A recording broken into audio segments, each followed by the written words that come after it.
Okay, so we are back on the 64 heater core. I had sanded down and painted the heater box. There's nothing wrong with the blower motor, other than it looks like crap. But so I went ahead and tried to get a new one, and of course, they don't have 64 Oldsmobile parts at the Advanced Auto or AutoZone anymore. So the guy was cool enough to just start opening boxes and looking through catalogs to try to cross-reference something of GM from the 60s. I should have asked what this actually was supposed to go in, but all of the holes lined up. It's not exactly the same, but it is a one-prong lead there. The only thing that has me a little worried is that hole right there. I don't know if that's for heat dissipation or moisture or what, but the old one didn't have that. Here is the part number if you do have a 64 Oldsmobile and need to replace it. As far as I know, this one will work. I will update after we get it back in to let you know for sure that it did work. Another thing that I did was trying to find seals for this thing. It was I would say almost impossible, but it was actually impossible. So I ordered some 1/8" neoprene seal from Amazon and basically just made my own. You can see there. And that one right there is going to go on the firewall. It is sticky on one side. I will also let you know how that works out.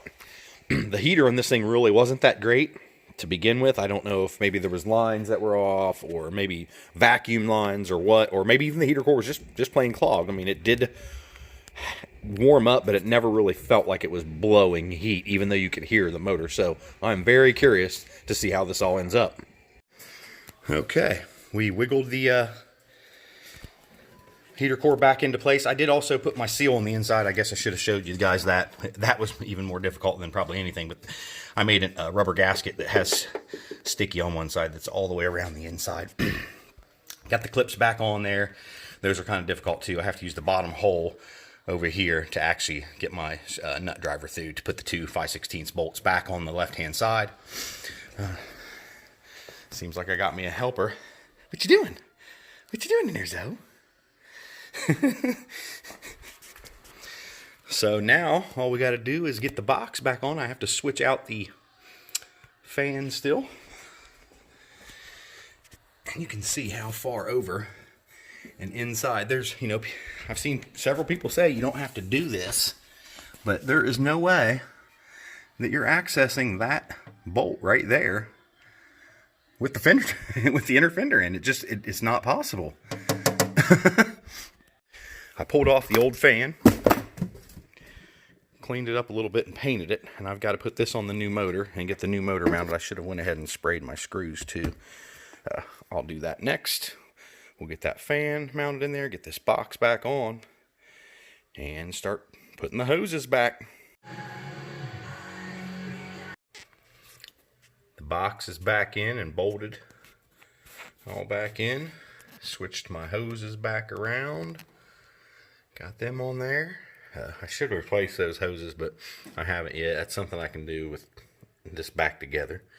Got the air conditioning, aftermarket air conditioning, bolted back up underneath the dash. I tested it. The fan runs good, 3 speeds. I don't know that I'm really getting the air movement that I think I should. I did find a vacuum line that was off, and I believe it controlled the blend door. I wrestled with it and put it on, it'd break. I'd cut it, put it on, it'd break. There's tons of vacuum lines in this thing, which I'm sure would be a good idea to change them all if that's possible. That will be something that will probably be on my list. I guess I'm satisfied so far with what I'm doing. I got to get this fender liner back in here and a wheel back on it. We'll push it outside and hopefully we can produce some heat. Well, it gets really, really warm, but there was no heat coming out of the defrost still. So I started digging around, looking at the different little vacuum pods or whatever, and I'm going to show you the 2 that I found that control the stuff that's in the heater box, and I kind of just rigged it for now because I don't know why it isn't getting vacuum. I'm pretty sure it has to suck a vacuum, create a vacuum to open those vent doors, but it's not doing that. So look at this. Okay, this one is behind the glove box door. You can see that the round disc, and then just to the right of it, about maybe 2 o'clock, you can see back in there that little arm with a bar that comes off of it. I'll try to go back. That bar right there, when I pull it towards me, it opens one of the doors inside of this box. It's blurry now, isn't it? It opens the door inside that box and allows the air to start going to the other vents, I guess. All right. Now, there's another one of those right there with a rod off the back of it, and you can see my vice grips there. I pulled that rod to the left and locked my vice grips on it, and all kinds of air came out my defrost vents.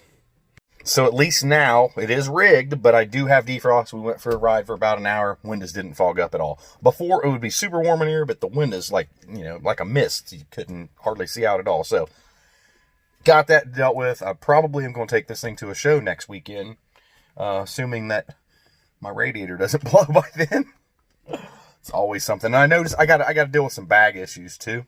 So that might be another video coming up as well. Keep on trucking.